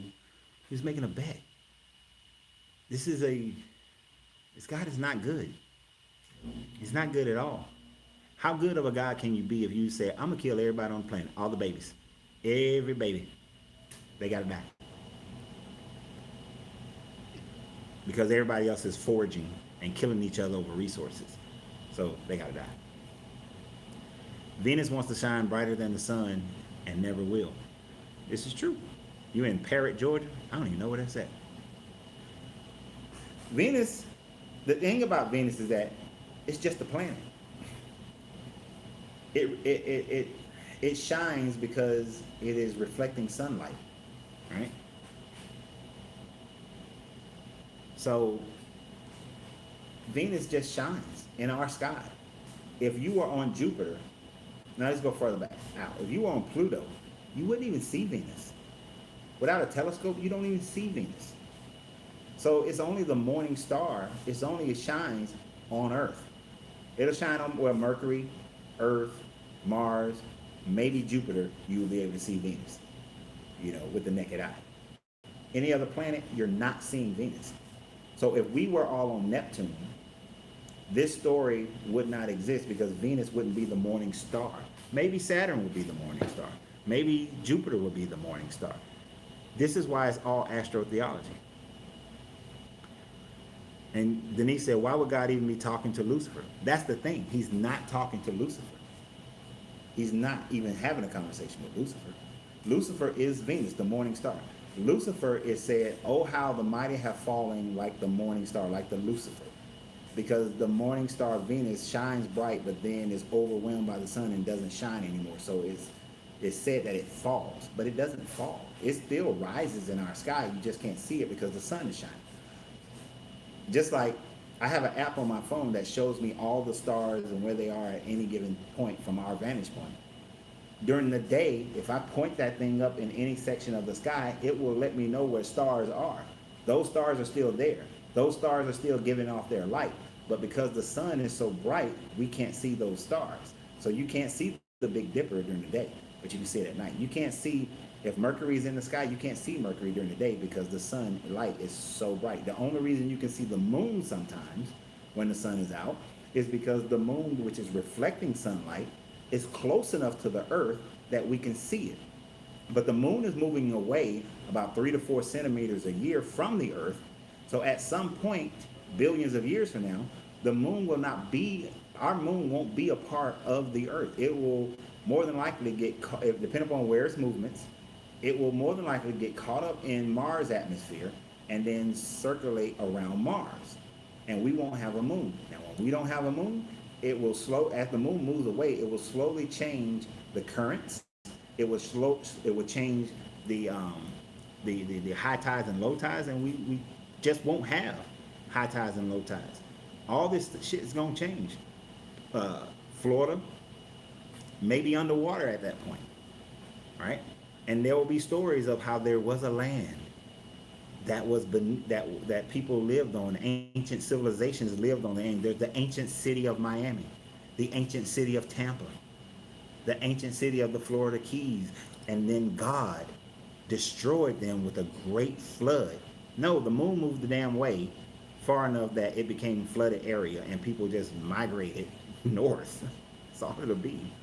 At some point, because of the Appalachian mountain chain is growing, Atlanta, Philadelphia, New York, all these places, DC will start having more and more earthquakes. We see that Atlanta is starting to have mild earthquakes.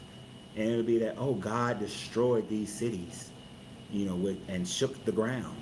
Is what these, hopefully by then, because we will be way past the age of Aquarius, hopefully the consciousness of people will have grown by then, right? And the sun shines above all, which is why y'all making me go into the astrotheology thing early, which is why every culture has always venerated the sun as a symbol. The sun has always been a symbol. It is later when alchemical knowledge start to be disseminated widely without people raising their consciousness. I want you to think about this. Ancient knowledge used to be in the mystery schools because the mystery schools used to have criterias. Like nowadays, you can just go to college. You can just go to higher learning. There's no testing of your morality before you go into those higher learning. But back in the day, before Pythagoras went to the mystery schools of India, the Middle East, or Egypt, he was tested for 40 years. He had to demonstrate that this knowledge is safe with him, that he's not going to use it to overthrow and kill people, which is Pythagoras didn't. He just went back to Croton and developed mystery schools based on his teaching to create and develop the civilization that became Greece. Later on, when people saw this knowledge can be used for power, the information then becomes tainted and used for the wrong purpose. But the purpose of the ancient mystery school was to teach you how to use universal knowledge to better the life of yourself, your family. If you chose to do it on a bigger scene, the government and the people around you, increase society. But these things have all changed because information is too widely. All the secret knowledge of that is given out. Like I can teach you guys, I have taught you about chakras, hermetics, natural law. If a good person, a moral person, understands the law of cause and effect, they won't use it to damage and hurt other people.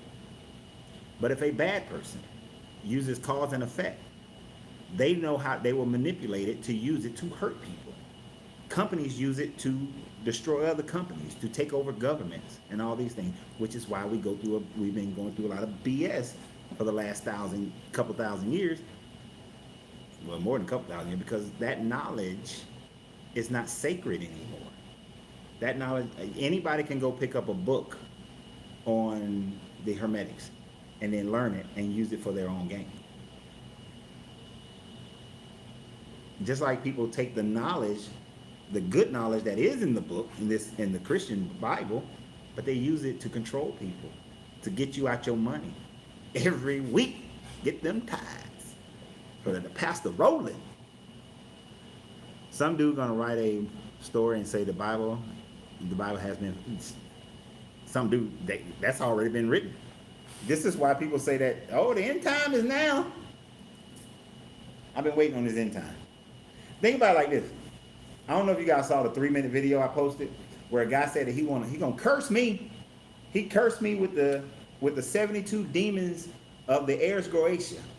And the Ars Goetia is a book written by Solomon, Solomon's Lesser Keys, that talks about, this is King Solomon now, wisest man supposedly, that talks about how to cast spells, summon demons, and put those demons to work for you.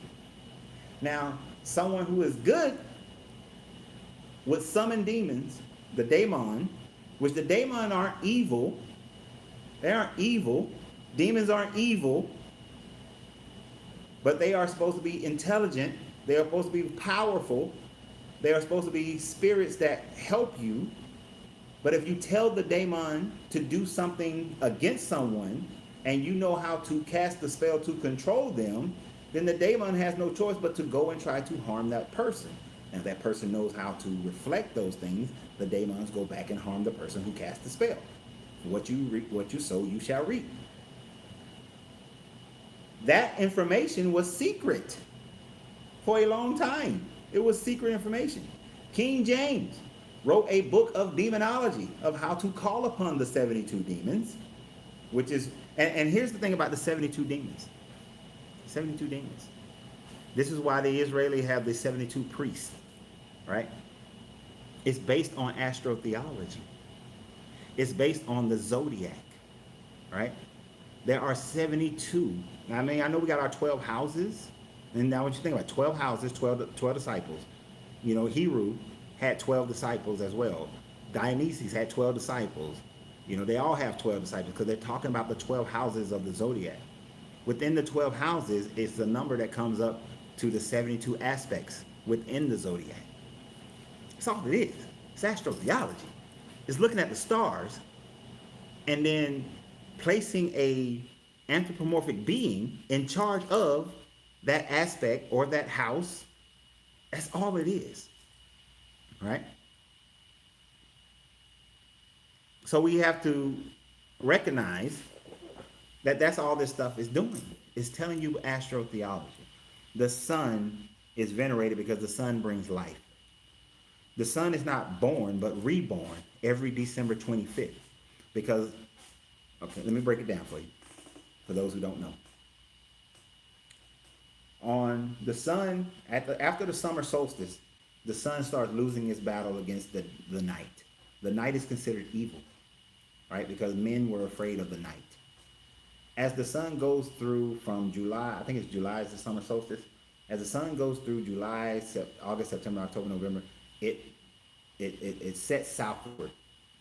But on July 22nd, December 22nd, it sets in the same spot for 3 days. The sun is in the grave near the solar cross, at the tail end of the solar cross.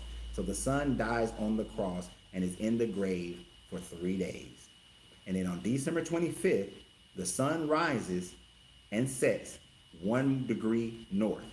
The sun has been reborn to bring life back. And this was the promise, part of the promise, is that the sun will now, every year, if the sun starts setting 1 degree north, then God is winning, is promising you another year. So you are coming out of winter now, and you're growing. Winter actually is astrologically the great rest. It's not evil, it's the great rest. It's time for you to rest. This is where farmers don't have to farm. It's the great resting period. It's the great Sabbath. And then on the spring vernal equinox, when the sun has finally conquered the night, where the days become longer after that point, the sun has now been resurrected to give life, which is why planting season starts after the vernal equinox. Talk to any good farmer, right? That winter solstice happens on December 25th. Any good farmer will tell you, 1, they plant after a new moon. 2, they plant after the vernal equinox. They don't plant beforehand. Whatever they plant beforehand is going to die. It's not going to last. The only thing that they lasted, which was they give everlasting life to, says it's immortal, is the evergreen tree, which is why your evergreen tree became a symbol of Christmas, because the evergreen tree represents immortality, first to the people in the not Newfoundland, the what's them people? The Vikings, the people up in Denmark, that whole area, the Sweden people. The evergreen tree was their symbol of everlasting life. So when Christians say that the evergreen tree represents immortality and Jesus and all that, and that's why Christmas tree is good, is okay to have. No, it started with those people way up north who didn't know nothing about Christianity. You know, the Romans called them barbaric and dirty and nasty, and all those said they were only good for slaves. This is what the Romans said about the northern European people. That's all they're good for. Julius Caesar wrote that. That's all they're good for, right? But they saw the evergreen tree as an eternal life, because it was always green, it's always there. It survives through the winter, like that.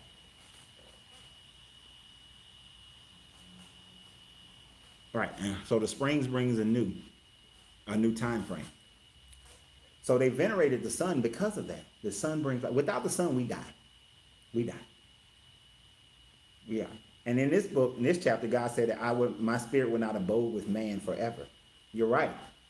At some point, this is what's going to happen, people. It's going to happen. It's going to take billions of years, so y'all won't be here. Our sun is a small star compared to the other stars. It grows, though. It grows. And every year, it gets a little bit bigger. Billions of years from now, our sun will be a red giant. Before that happens, though, the same way Mercury will be destroyed, it will be absorbed into the sun. Earth will become like Venus, where Venus is like hot, full of gases. The clouds is so thick, the humidity is so thick that you won't be able to live on it, right? So first, we'll die off anyway.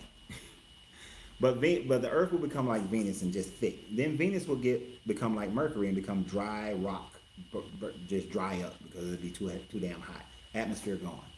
And then the same thing will happen to the Earth and every other planet in our solar system. So we might have to relocate to Mars, then relocate to Jupiter, then Saturn, then so on and so forth, because the sun will get huge and become a red giant. After a while, it'll explode. When it explodes, every damn thing gonna be destroyed, and it'll become a black hole. When it becomes a black hole, its gravitational pull becomes so dense that it'll suck all the matter that's within reach into it. Even light has matter, and it'll suck it all into it. And it'll be that until it becomes a white dwarf, and then it'll explode again and start creating new planets and all that kind of stuff. Now, there's a great black hole in the center of the universe that sucks in other galaxies. It'll suck it all in, and then it'll explode. And it'll restart the whole universe again. But this is happening all the time, where suns are collapsing, becoming black holes, then exploding and creating. You know, and we see these radiation and these lights that happened billions of years ago. We see it now, but it happened billions of years ago because of the time frame it takes light to travel from, distant galaxies to here. So, as Solomon said, there's nothing new under the sun, because there's nothing new, period. Y'all like my torch? You like my torch? Gotta keep it lit. But there's always these new stories. There's always these stories of that. So that's why God said he won't abode with man, because we all gonna die anyway. The whole solar system is gonna die. And hopefully by that time, man has figured out how to become spacefaring and go live somewhere else. There are billions of Earth-like planets near stars that are similar to ours that has water and all that kind of stuff. Maybe we'll figure out how to interdimensionally travel and get to those as well. I don't know. I won't be here for it. I'll be in a whole nother dimensional plane of my consciousness. So I want to end this by reiterating and talking about the fact that our job, our mission, is to have a human experience here, to come to higher conscious levels of understanding. We haven't done it in one lifetime. We won't do it in one lifetime. You have been here before. You will, until you reach samadhi, until you reach the Buddha head, the Christ mind, you will continue to come back here. When I get into the mystery schools and the secret society, what they teach, because yes, I am a part of some of them, I have become initiated into some of them. The main teaching is making good men better. It is not about taking bad men and making them good. It is not about controlling other people. The true teachings of it. The true teachings of it is about raising your consciousness. Whether you look at it through the chakra scales of opening up your base chakras and not living in fear, not living in shame or guilt, being open to new love, whether it's romantic or family, familiar or whatever, or friendship, opening up your heart for new love. A person whose heart is open does not tear down other people. To be able to speak in wisdom and creativity, to communicate with people. I see so many videos, and I was talking to my lady recently about how, working on it, about how if I wanted to grow my YouTube channel, my Facebook channels, that if I got on here and I screamed and I rant and I rave and I cursed and I just was calling people stupid and ignorant and raising up different negative states of mind, my channel would explode. Or if I was benign and I just didn't break down anybody's religion and just say things like, you know, we are all indigo children. We are all looking to raise our consciousness and have a greater understandings. And we are all opening our third eye. I could have 1 million subscribers. But because I want to tell you the reality, the truth, like when I see some of these people who are going deep divers, I already know who you're talking about, Shondell. But if I wanted to talk about, if I went on here and all I did was negativity, you see more people will gravitate towards negative things than positive. I will get Christians, and let me thank all the Christians who watch and comment on my channel. I appreciate y'all because y'all make the algorithm grow. You know, y'all get more people. You know, the YouTube algorithm grows because y'all watching and y'all commenting. So thank you for your comment, negative or whatever. I don't care because you're making the channel grow. Because more people gonna see it, the more you talk about it. But if I went all in on negative stuff, more people will gravitate towards the negative because they're still living in their lower chakras. Like most people, if you are of a traditional religion here, what we call a traditional religion now, you are living in fear. Your lower chakra, your base chakra is not open. You're living in fear. You see, wisdom and higher consciousness can't come to you as long as you are living in fear. If you are living in the fear of hell, you will never open your consciousness. You won't make it to the heaven that you think you're going to. Let me take your glasses off. I don't need them right now. You won't make it into the heaven that you're going to because you are fearful of a hell that does not exist. It only exists in your mind. That's the only place hell exists in, your mind, right? That negative portion of your mind. If you want a good breakdown of that, listen to, because you can find the audio on YouTube, or read Napoleon Hill's book, Outwitting the Devil. Breaks it down greatly. I don't mind giving people credit for stuff who've already written things. But it breaks down how the negative portion of your mind creates and overwhelms you and takes and makes you a gravity well for all things negative. So when you're just listening to negative all day, listening to the news, all that all day, you are living in your lower chakras. Your higher consciousness will never open up. Because unless the energy flow of your lower chakras is pure, you're not living in that fear, guilt, or shame, you won't get to higher conscious levels. As long as you're not in a higher conscious level, you can't let go of your earthly attachments, your crown chakra. You can't let go of your earthly attachment. You can't see how all are connected. All things are connected through your third eye and have visions that go beyond this earthly plane of what you've been conditioned into. You can't do that until you stop living in fear, shame, and guilt. People making you feel bad for your mistakes. You making yourself feel bad for your mistakes that you've made in life. You have to forgive yourself and forgive other people and recognize that was just experiences that you had to have. Maybe I said this in another video. I remember 3 of my past lives.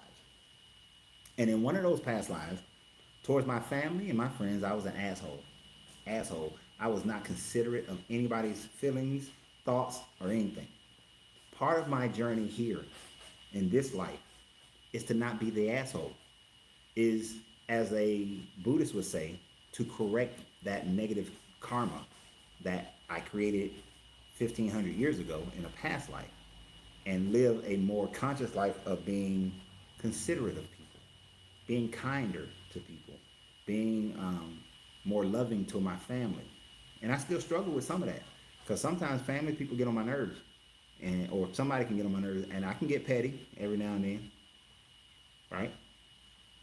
But my journey, my current journey, is to live a higher conscious life, so that at some point, I'm not here no more. My consciousness is not here.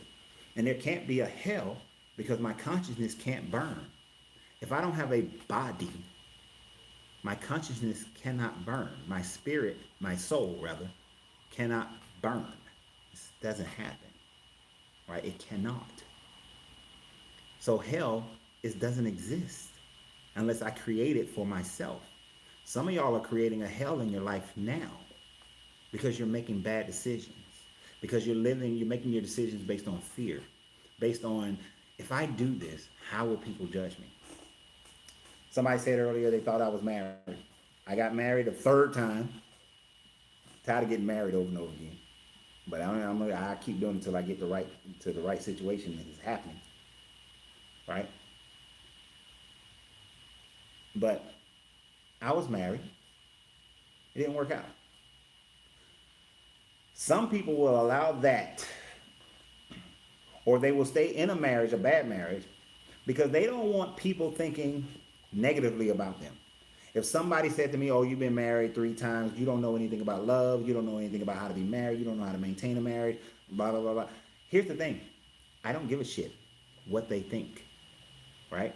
I'm going to keep trying until I get it right, until I'm living that blissful life, that happiness, because that's what the goal is, to be happy, right?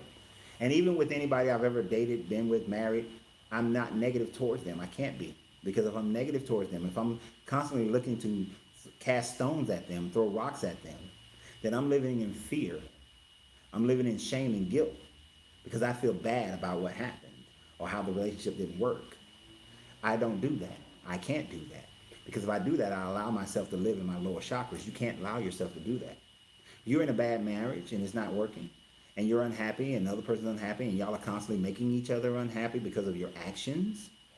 But you're only staying there because you're concerned, well, what will my family say? What will my church say? What will my friends say? What will society think of me? Then you're living in the shame of having the scarlet letter of D, divorce, on your shirt, in your paperwork, right? When I got divorced, I didn't put that I'm divorced on my Facebook page. I don't put that I'm divorced. If I didn't do one of them dating apps, but I would never put divorce. I just put I'm single. I'm single, right? Because the divorce doesn't define me. I don't live in the shame of it. So you have to let that go. Let those shames go. The only person you're hurting is you. You're not hurting anybody else but you. You're in an abusive relationship. I know a guy right now. He is not happy in his marriage. Hadn't been happy about 30 years. Has a chance right now to be happy. But he won't take it because he's afraid of the shame from his church people, afraid of the shame from his family and his kids, afraid of the shame of his family, of his friends. But instead, he has a side chick that he tries to keep hidden, but he keeps it hidden because of the shame. And the side chick is better than his wife, does more for me. Now, will that be the same way if they get married? I don't know. It may not be, because he will probably carry that shame into that relationship, which is why a lot of those relationships don't work, because you're carrying the shame. You're carrying the guilt from your past into that relationship. Let that shit go. I dated a young lady. She had a lot of trauma from her past. She was still carrying it. And because she was still carrying that shame, we could not have a relationship. It wasn't going to work because she's still carrying that shame. Won't let it go. Won't do the work necessary to open her mind.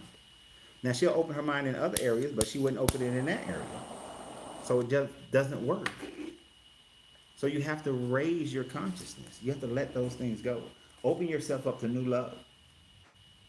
Just because the last person treated you that way and this person, they did something that reminds you of that, doesn't make them that person. Doesn't mean they're going to physically abuse you. Doesn't mean they're going to try to steal from you. Doesn't mean that they're going to mentally abuse you. They just said something that sounds similar. But maybe what they said, but anybody you've ever been with is not all bad. Otherwise, you would have never been with them. So maybe what they're saying is not a bad thing. Maybe they're trying to be helpful. And you should listen. Open yourself up to it. Open your heart up to it. Open your communication up to it. When you do that, you start to experience higher consciousness, which a lot of people just can't do. Well, they refuse to do. And it's done by choice. You have the choice to do it or not. Crystal said you find happiness within yourself and then share that happiness with someone else who also has happiness within them. That's the goal. That's the goal, but you got to make sure that your happiness matches. The happiness got to match. Like, I know what kind of woman would be a great wife to me. I know, what that would be, what that looks like.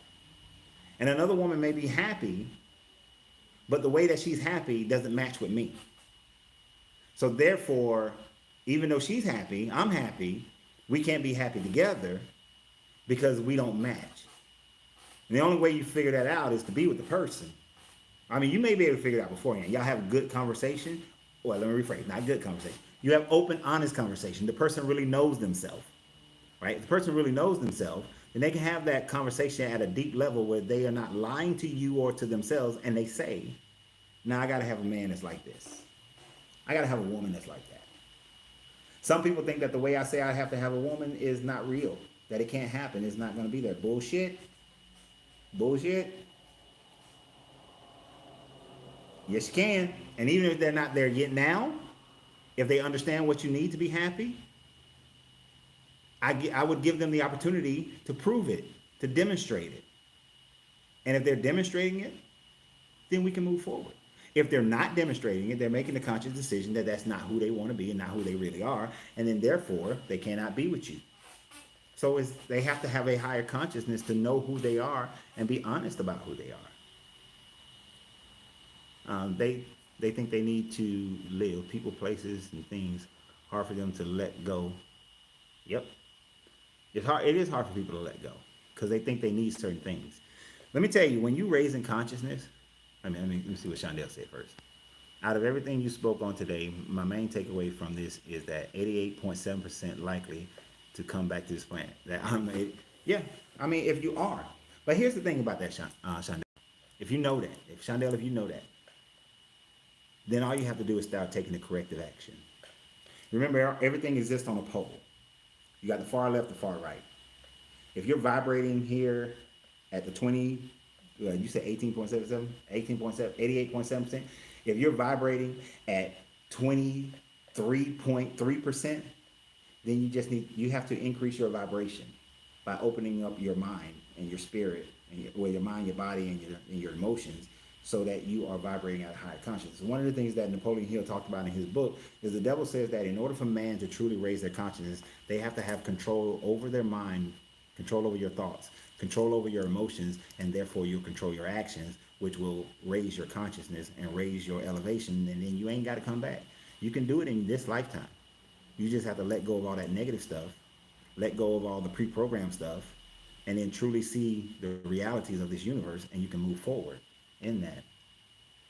And as far as people thinking they gotta have these places and things, I used to be that guy that I said I need to be a multi-billionaire, and I gotta have this big giant house, I gotta have all these cars, I gotta. The older I get, the more I realize how much I don't need those things. Like in masonry, and this is going into the secret societies, and I'm not telling you anything that you can't find out for yourself, although you can go get, and I'm going to have it with me when I do the video, anybody can go get this book on the first 7 degrees of masonry, the rituals and the basic meaning. But you're only going to get the basic meaning. You won't get the deeper meaning. You have to be one in order to get the deeper meanings. So I can talk to you all about the basic meaning, but I'm going to give you something that's a little bit deeper that most Masons don't understand. And it drives me insane that they don't understand this. which is why I know I got to be around higher level thinking Masons.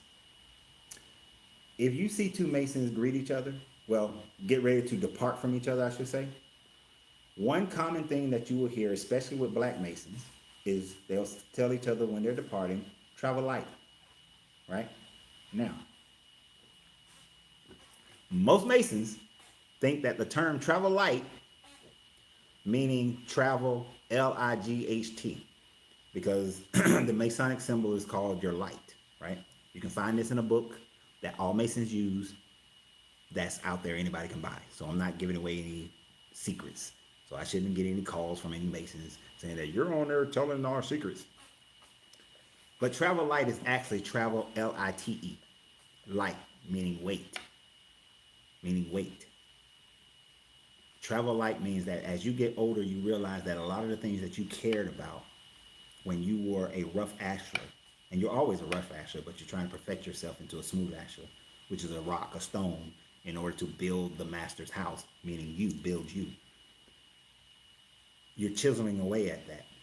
Travel light means to knock off the superfluidities, to knock off all these things that's holding you to this earth. As you get old, many older people do this. As they get older, they start realizing, I don't need all these cars. I don't need this big old house. I don't need all this stuff that's in my house. I don't need all these clothes. I know people have, I know a friend of mine, well, former friend of mine, we're going to be friends again. She got clothes that goes through the decades. At least she could get dressed for a 70s party.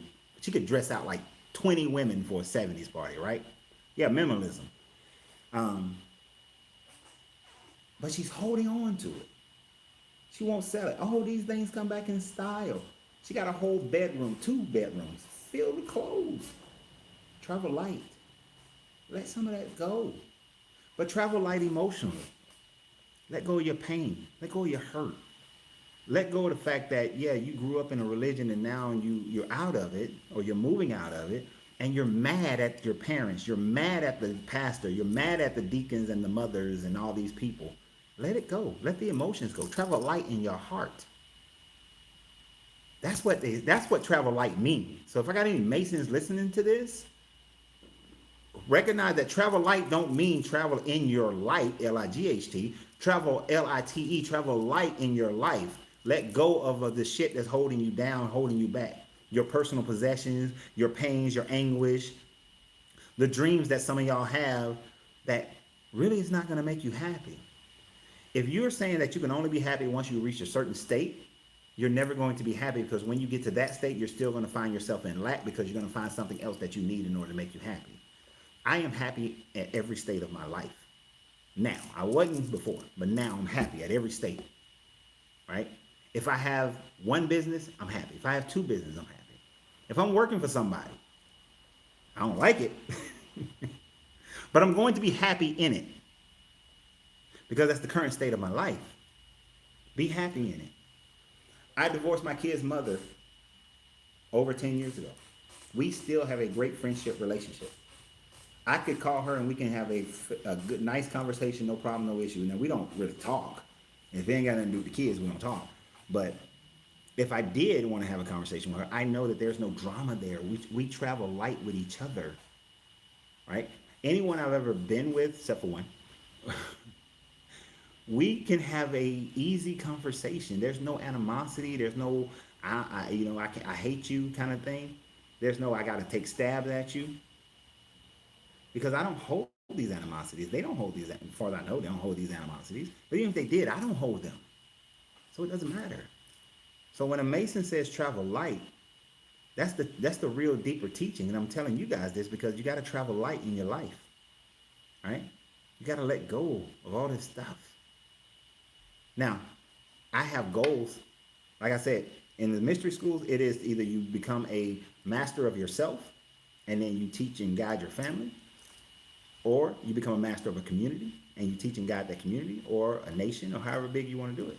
There are certain things I want to do for the melanated people of the world. It requires money to do them.